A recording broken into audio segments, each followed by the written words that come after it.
حیدری بازی و احترام میرے بزرگوں دوستوں اور بھائیوں، شعبان المعظم کے آخری لمحات ہیں اور ماہ مبارک رمضان المبارک کی آمد ہے۔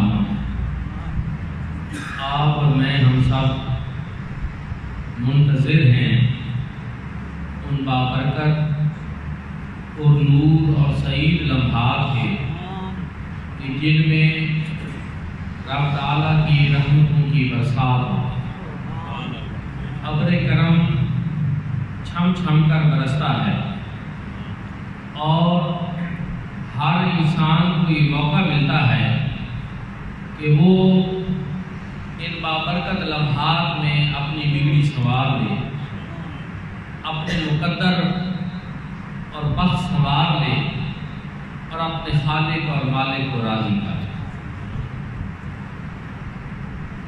2 دن یا 3 دن بعد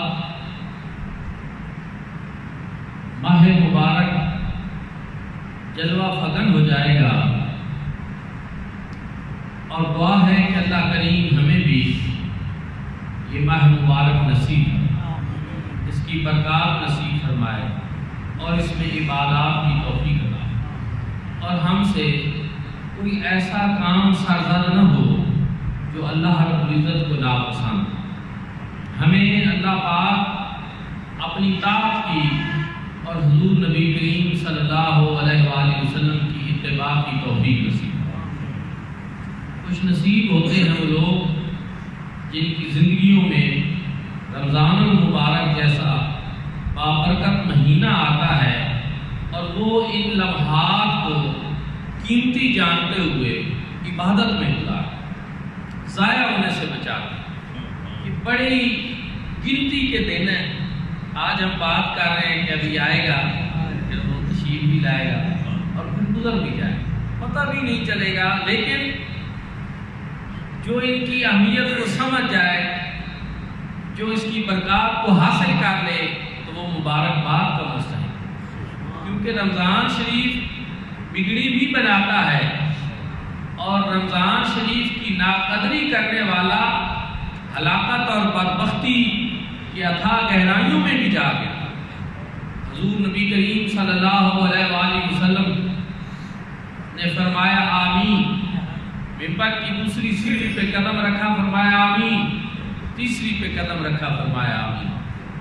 صحابہ کرام نے پوچھا یا رسول اللہ، آپ نے کس بات پہ آمین کہی ہے؟ ہمیں کوئی ایسی بات سمجھ نہیں آئی۔ حضور صلی اللہ علیہ وسلم نے ارشاد فرمایا جبریل امین آئے اور انہوں نے کہا کہ شکی ہے وہ شخص، بدبخت ہے وہ شخص جو رمضان المبارک کے روزوں کو پائے اور اپنی بخشش کا سامان ہے۔ میں نے کہا آمین۔ اور بدبخت ہے وہ شخص بھی جس کے سامنے آپ کا نام نامی اس میں گرامی آئے اور وہ درود پاک نہ پڑھے۔ میں نے کہا آمین۔ اور تیسرا، بدبخت ہے وہ شخص بھی جس کی ماں اور باپ میں سے کوئی بڑھاپے کو پہنچ جائے اور وہ ان کی خدمت کر کے اپنے لیے جنت نہ کما لے۔ تو میں نے کہا اس سے پتہ یہ چلا کہ دونوں چیزیں اس میں ہیں کہ رمضان المبارک کی قدر کرنے والا کامیاب ہو جائے اور اس کی ناقدری کرنے والا ناکام ہے۔ خسران اور ہلاکت اور بدبختی اس کا سبب بنے گی۔ ایک ایسی بات کہ جس میں حضور نبی کریم صلی اللہ علیہ وآلہ وسلم آمین فرما، پھر اس کے ہونے یا نہ ہونے کے کوئی سوالات پیدا ہو سکتے ہیں، یقیناً وہ ہو کر رہے گی جب میرے آقا نے آمین فرما۔ اس لیے ہم سب کے لیے یہی ہے کہ ہم اپنے آپ کو ذہنی طور پہ تیار کریں ان برکات کے حصول کے لیے جو رمضان المبارک کے ساتھ ہوئی۔ حضور نبی کریم صلی اللہ علیہ وآلہ وسلم کے معمولات مبارک کیا تھے کہ رمضان شریف کی آمد کا آپ انتظار فرمایا گا۔ رجب کے مہینے کا جب چاند طلوع ہوتا، رمضان شریف سے بھی 2 ماہ قبل شعبان اور اس سے پیچھے رجب کا جب چاند طلوع ہوتا تو حضور علیہ الصلوۃ والسلام جو دعا کرتے ہیں حدیث پاک کی کتابوں میں موجود ہے کہ اللہم بارک لنا فی رجب و شعبان وبلغنا رمضان، اے اللہ ہمارے رجب اور شعبان میں برکت عطا فرما اور ہمیں رمضان کا مہینہ نصیب فرما۔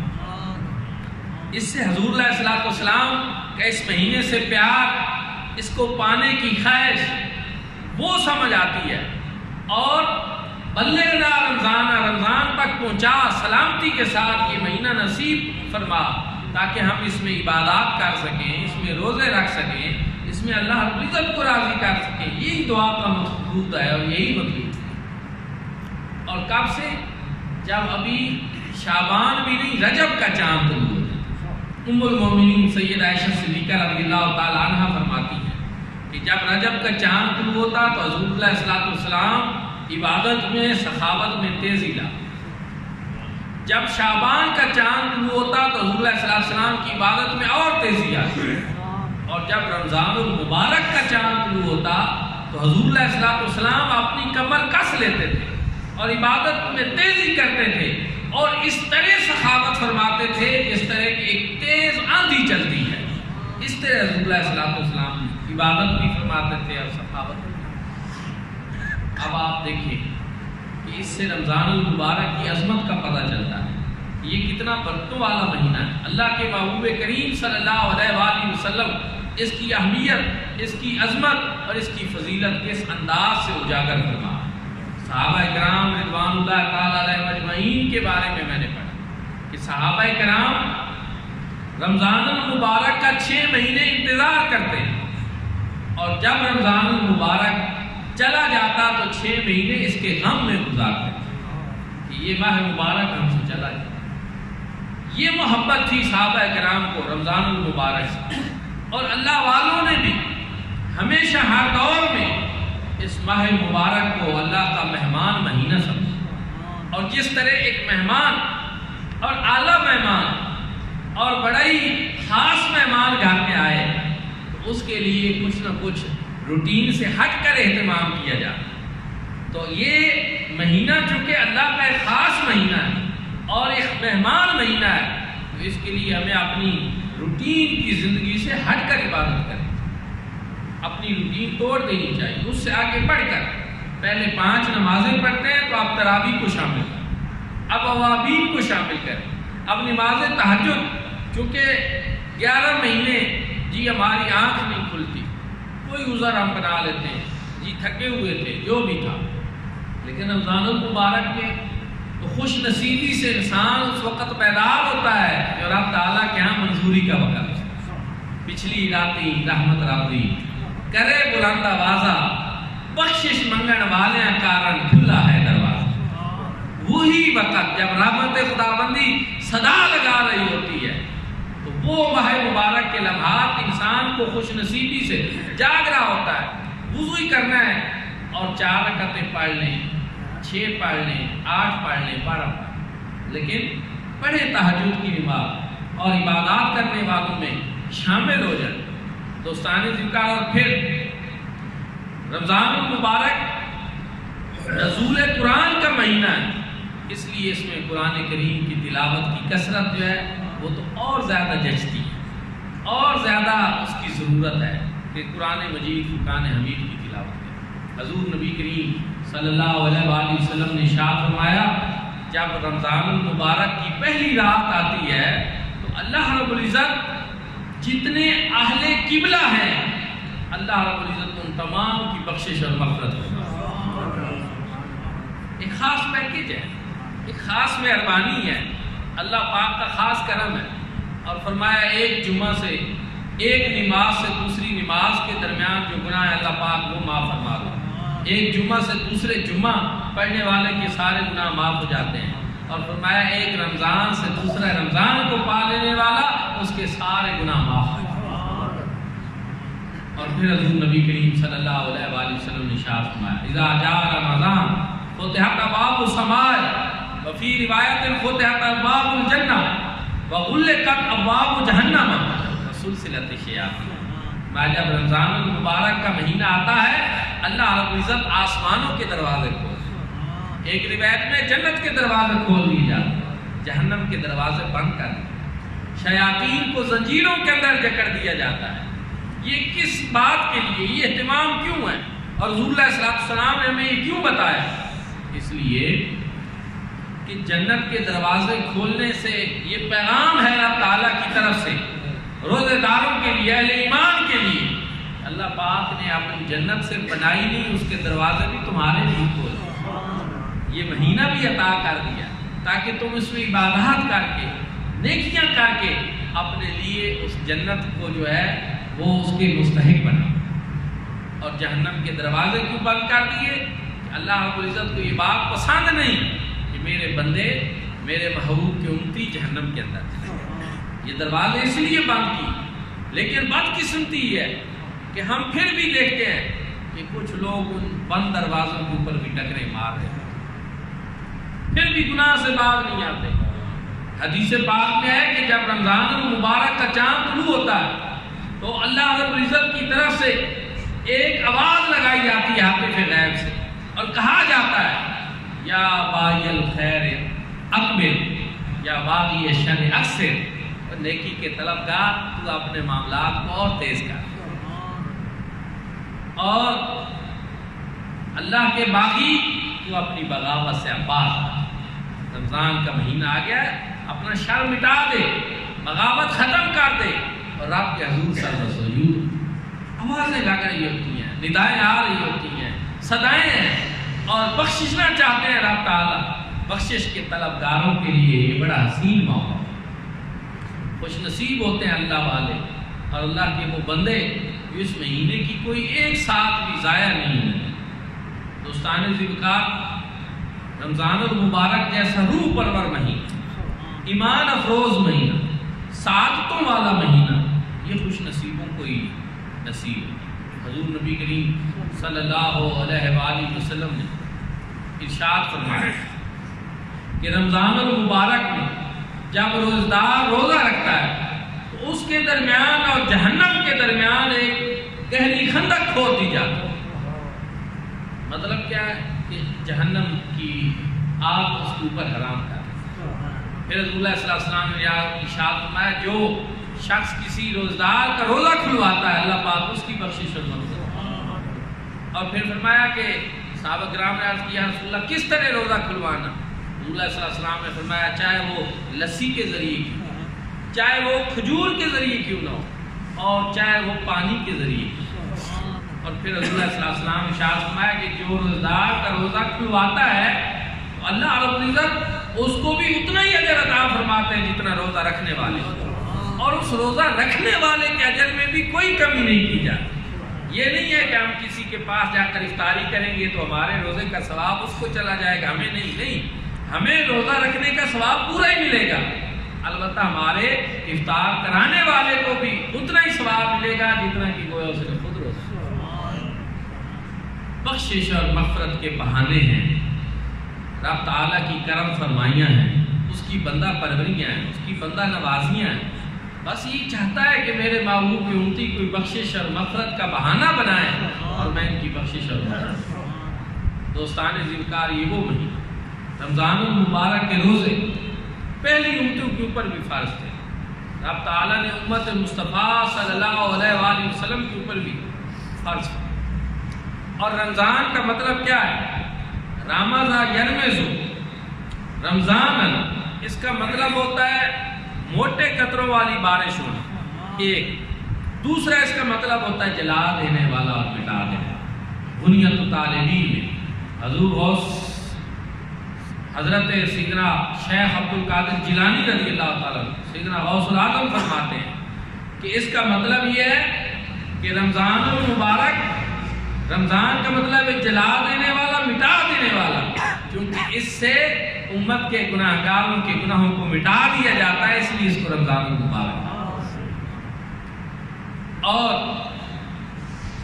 موٹے قطروں والی بارش کو بھی رمضان کہتے ہیں، اور فرمایا وہ اس لیے کہ رمضان المبارک میں اللہ رب العزت کی رحمت کی برسات اور ہر طرف جل تھل ہو جاتی، اور اہل ایمان اور خوش نصیب لوگ جو ہیں وہ اس سے فائدہ حاصل کرتے ہیں۔ آپ دیکھتے ہیں کہ پہلے بھی مسجد میں اذان کی صدا تو آتی ہے، اللہ اکبر کی صدا لگتی ہے، لیکن لوگ غفلت میں رہتے ہیں۔ لیکن رمضان المبارک کے دنوں میں جو ہی اللہ اکبر کی صدا بلند ہوتی ہے، مسجدوں کی رونق بحال ہو جاتی ہے، مدارس کی رونق بحال ہو جاتی ہے، خانقاہوں کی رونق بحال ہو جاتی ہے، گھروں میں تلاوت قرآن کی صدا نہیں لگتی۔ کسی فقیر کا بنگلہ ہو، کسی وزیر کا بنگلہ ہو، کسی فقیر کی جھونپڑی ہو، ہر طرف سے ہمیں قرآن پاک کی صدائیں سننے کو ملتی۔ یہ انقلاب کیسے برپا ہوا، یہ تبدیلی کیسے آئی؟ تو مجھے کہنے دیجیے یہ رمضان المبارک کی آمد کی برکت سے۔ یہ ایک انقلاب آفرین مہینہ جو لوگوں کی زندگیوں میں ایک تبدیلی پیدا کر دیتا ہے۔ اور آپ اس بات کو نوٹ کر لینا، اخبارات کو دیکھیں، میڈیا کو دیکھیں کہ رمضان المبارک کے اندر جرائم اور کرائم کی جو شرح ہے وہ بہت کم ہو جاتی ہے، نہ ہونے کے برابر۔ پھر بدبختی ہے جو پھر بھی اس رحمت والے مہینے میں اس طرف جائے، ورنہ عمومی طور پر لوگ جو ہیں ہمارے جیسے گناہگار بھی مسجدوں کا رخ کرتے ہیں، اللہ کی بندگی کرتے ہیں اور ہر طرف قرآن مجید سننے کو ملتا ہے۔ یہاں میں رمضان المبارک سے قبل یہ بات آپ کی خدمت میں پیش کرنا چاہتا ہوں کہ آج کل ہمارا سب سے بڑا المیہ یہ ہے کہ ہم نماز تراویح میں تلاش کر رہے ہوتے ہیں کہ ہم نے اس قاری صاحب کے پیچھے پڑھنی ہے، حافظ صاحب کے پیچھے، جس کی سپیڈ بہت زیادہ، جو منٹوں سیکنڈوں میں ختم کر دے۔ میرے بھائیوں اور دوستوں، ٹھیک ہے بہت طوالت بھی انسان کے لیے برداشت کرنا مشکل ہوتی ہے، کسی کی صحت کا مسئلہ ہو سکتا ہے، کئی مسائل ہوتے ہیں، ساری باتیں درست ہیں، لیکن نیت میں ایسا مت رکھیں۔ نیت بنائیں کہ ہم نے قرآن مجید سننا ہے۔ حضور نبی کریم صلی اللہ علیہ وآلہ وسلم جب قرآن پاک کی تلاوت فرماتے، صحابہ کرام بیان کرتے ہیں کہ آپ صلی اللہ علیہ وآلہ وسلم جب قرآن پاک کی تلاوت کرتے تو ہم ان الفاظ کو گن سکتے تھے، اتنا ٹھہر ٹھہر کر۔ قرآن پاک کا حکم کیا ہے؟ وَرَتِّلِ الْقُرْآنَ تَرْتِیلًا، قرآن کو خوب ٹھہر ٹھہر کر۔ لیکن جہاں قرآن مجید فرقان حمید کی بعض لوگ بے حرمتی بھی کر رہے ہیں، پھر وہ مقصد فوت ہو جاتا ہے، روح ختم ہو جاتی ہے جب بندہ اس طرح کی چیزیں تلاش کرے۔ اور پھر نماز تراویح جو ہے یہ سنت موقدہ ہے، یہ سنت موقدہ ہے نماز تراویح جو ہے۔ حضور نبی کریم صلی اللہ علیہ وآلہ وسلم نے خود تراویح ادا کی، جناب فاروق اعظم رضی اللہ تعالیٰ عنہ کے دور سے بعد جماعت تراویح شروع کی۔ اور آپ کو پتہ ہونا چاہیے کہ خلفائے راشدین کی سنت جو ہے اس کو حضور علیہ السلام نے اپنی سنت کرا دی، علیکم بسنتی اور بسنتی خلفائے راشدین المہدیین، میں تم پر لازم ہے، ضروری ہے کہ تم میری سنت کو بھی لازم پکڑو اور میرے خلفائے راشدین کی سنت کو بھی لازم۔ اس لیے بعض لوگ یہ سمجھتے ہیں کہ شاید تراویح کی ضرورت نہیں ہے یا یہ کوئی ایسی چیز ہے، نہیں تو سمجھتوں خوش نصیبی ہے کہ قرآن پاک آپ سنیں، حافظ قرآن سے سنیں، وہ ٹھہر ٹھہر کر خوبصورتی کے ساتھ پڑھتا جائے اور انسان کا دل نرم ہوتا ہے۔ آج میں پڑھ رہا تھا کہ مصر کے بادشاہ جو تھے جمال عبد الناصر، انہوں نے روس کا دورہ کیا اور وہاں روسیوں نے ان کو اس وقت کہا کہ آپ اسلام کو چھوڑیں، وہ کمیونزم کا دور تھا، سوشلزم کا دور تھا اور سرخے جو ہے ان کا دور تھا۔ انہوں نے کہا آپ ہمارے سرخ جھنڈے نیچے آ جائیں اور چھوڑیں ان چیزوں کو۔ وہ نعرے لگتے تھے سرخ ہے ایشیا سرخ ہے، ایک پرانی بات، تو اس طرف آ جائیں۔ تو وہ کہتے ہیں کہ جمال عبد الناصر نے ان کو اسلام کے حوالے سے مطمئن کرنے کی کوشش کی کہ نہیں اسلام ٹھیک ہے، ہم اسلام کے پرچم تلے ٹھیک ہے، لیکن وہ کہتے ہیں میرے دل میں ایک تڑپ رہ گئی کہ میں ان کو شاید صحیح طریقے سے جواب نہیں دے سکا، اور کبھی موقع ہے تو میں کوئی ایسی کوشش کروں۔ 1-2 سال بعد پھر دورہ آ گیا، تو یہ قاری عبد الباسط عبد الصمد بہت بڑے دنیا کے قاری گزرے ہیں. یہ انہوں نے واقعہ خود سنا ہے. ان سے کسی نے پوچھا کہ آپ نے بھی کوئی قرآن کا اتنا جو قرآن پوری دنیا میں آپ نے پڑھا کوئی قرآن کا معجزہ؟ ان کا بڑے معجزات دیکھے. اس میں سے یہ ہے کہ جب دوسری مرتبہ روس نے ان کو بلایا تو انہوں نے مجھے پیغام بھیجا کہ آپ نے روس کے دورے میں میرے ساتھ جانا. میں حیران ہوا بھائی روس، چلو سعودی عرب میں بندہ جائے، کسی اسلامی ملک میں جائے تو قاری صاحب کو ساتھ لے جائے، روس میں مجھے ساتھ لے جانا ہے. مجھے بڑی حیرت ہوئی لیکن میں چلا گیا ان کے ساتھ. جب ہم وہاں گئے تو وہاں پھر اسی طرح کی جب روٹین میں باتیں ہوئی تو انہوں نے کہا اس مرتبہ میں تمہیں ایک چیز سنانے کا. انہوں کا تجسس بڑھا. انہوں نے کہا نہیں پہلے آپ ہمیں بتائیں کہ آپ ہمیں کیا سنائیں گے. انہوں نے کہا میں اپنے ساتھ ایک قاری صاحب لایا ہوں، وہ آپ کو قرآن سنائیں. اور پھر انہوں نے قاری صاحب کو بلایا، انہوں نے قرآن پاک کی تلاوت کی. وہ کہتے ہیں میں نے آنکھیں بند کر کے تلاوت شروع کر دی اور جب میں نے آنکھیں کھولی ان میں سے بہت سے لوگ، روس کے لوگ جو غیر مسلم تھے، خدا پہ یقین ہی نہیں رکھتے تھے، ان میں سے بہت سارے لوگوں کی آنکھوں میں آنسو. پھر اس نے پوچھا جمال عبد الناصر نے، تم تو قرآن کو اسلام کو پسند ہی نہیں کرتے، ہم روئے مسلمان یہ بات تو سمجھ آتی، تم کیوں رو رہے ہو؟ اور اس قاری صاحب نے یہ بھی کہا کہ میں نے سورۃ طٰہٰ کی پہلی 2 رکوع ہوئی آیات کے پڑھے جنہوں نے حضرت فاروق اعظم رضی اللہ تعالیٰ عنہ کے دل پہ اثر کیا. کہتے ہیں جب میں نے پڑھی 2 رکوع پڑھے ان کی آنکھوں سے بھی آنسو. انہوں نے کہا کہ ٹھیک ہے ہمیں اس کی سمجھ نہیں آئی، ہمیں اس کا مطلب نہیں پتا، لیکن کوئی چیز ایسی تھی جو ہمارے دلوں پہ اثر کرتی. کاش ایسی کلام جو اللہ پاک نے ہمیں عطا کی حضور نبی کریم صلی اللہ علیہ وآلہ وسلم کے وسیلے سے ہم اس کی قدر کر سکیں، ہم اس کو اس ذوق اور شوق سے سن سکیں. یقین جانا میں حیران ہوتا ہوں کہ یہاں بھی ہم سنتے ہیں لیکن حرم پاک میں جب مجھے بھی موقع ملا حاضری کا، آپ بھی بہت سارے لوگوں کو ملا ہوگا، وہاں یہی اذان کی آواز آتی ہے یا جب قاری صاحب تلاوت کرتے ہیں دل پہ کیا اثر ہوتا ہے. انسان اس کیفیت کو، اپنے احساسات کو بیان کرنے سے بھی قاصر ہے کہ کس طرح کی جو ہے. اچھا یہ کیا ہے؟ یہ ایک چیز یہ بھی ہے کہ جو چیز مفت میں مل جائے اور آسانی میں مل جائے اس چیز کی بعض قدر. کاش یہ قرآن مجید جو ہمیں ملا یہ اللہ پاک کا ایک قیمتی تحفہ ہے.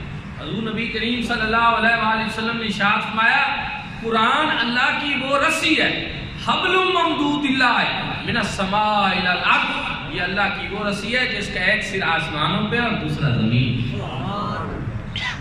یہ ایسی اللہ نے رسی لٹکا دی کہ جو ہی انسان یہ پڑھتا ہے تو اس کا تعلق اپنے خالق اور مالک سے جڑتا ہے. اور کسی نے کہا کہ اگر تم یہ چاہتے ہو کہ اللہ پاک تمہارے ساتھ باتیں کریں تو تم قرآن پاک پڑھیں، اور اگر تم یہ چاہتے ہو کہ میں اپنے خالق اور مالک سے باتیں کروں تو پھر تم نماز پڑھیں، کہ نماز میں انسان جو کچھ عرض کرتا ہے وہ اللہ رب العزت سن رہے ہیں. حدیث پاک میں اذا صلی عبد یناجی ربہ، کہ جب بندہ نماز پڑھ رہا ہوتا ہے تو گویا وہ اپنے رب کے ساتھ سرگوشی کر رہا ہے. اس لیے قیمتی لمحات آنے والے ہیں، زندگی کا تو کوئی بھروسہ نہیں.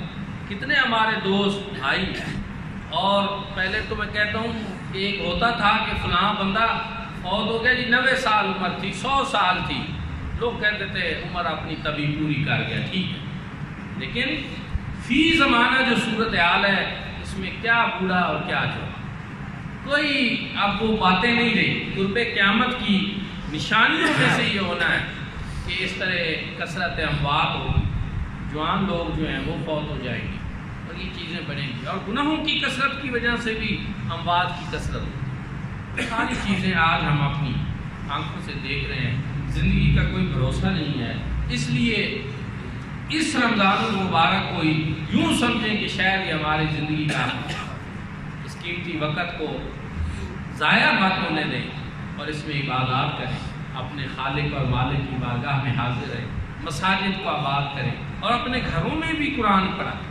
حضور نبی کریم صلی اللہ علیہ وسلم نے ارشاد فرمایا کہ تم اپنے گھروں کو قبرستان نہ بناؤ. محدثین نے کہا اس کا مطلب یہ ہے کہ کبھی نہ کبھی گھر میں بھی کچھ نہ کچھ عبادت کرنی چاہیے. قرآن پاک اولیاء اللہ کیا کرتے تھے، انہوں نے کہا تو طریقہ یہ بنا رکھا تھا فرض مسجد میں، نوافل گھر. کہ فرض مسجد میں اس لیے کہ مسجد میں نماز باجماعت یہ واجب ہے، یہ ضروری ہے، اور اس لیے بھی کہ تاکہ فرض کی ادائیگی بھی ہو اور لوگ بندے کو بے نمازی بھی نہ سمجھیں۔ یہ بھی ہے نا کہ فرض اگر گھر میں پڑھنا بندہ شروع کر دے تو لوگوں کی رائے کیا بنے گی کہ یہ تو نماز ہی نہیں پڑھتا۔ اس لیے دکھاوے کے لیے نہ صحیح، لیکن فرض کی ادائیگی مسجد میں اس لیے بھی ضروری ہے تاکہ لوگوں کے دلوں میں بدگمانی نہ پیدا ہو، اور نوافل کی اس لیے کہ وہ اضافی اور زائد عبادت ہے، وہ اللہ پاک کی رضا کے لیے وہ آپ چھپ کر کر لیں، تنہائی میں کر لیں، اپنے گھر میں کر لیں، اور قرآن مجید گھر میں پڑھیں تاکہ اس کی وجہ سے تمہارا گھر جو ہے وہ قبرستان کی طرح بے آباد اور ویران، جہاں اللہ کے ذکر ہو جاتا ہے، جہاں قرآن پاک پڑھا جاتا ہے، درود شریف پڑھا جاتا ہے، نماز پڑھی جاتی ہے، تو وہ گھر ہو تو وہ گھر آباد ہو جاتا ہے، ویرانیاں ختم ہو جاتی ہیں۔ رمضان المبارک کی آمد ہے، ابھی 2 دن بعد وہ ماہ مبارک جلوہ فکن ہو جائے گا، تو سب لوگ جو ہے زندگی کے لمحات کو قیمتی جانیں، ان میں اپنی عبادات میں تیزی لائیں۔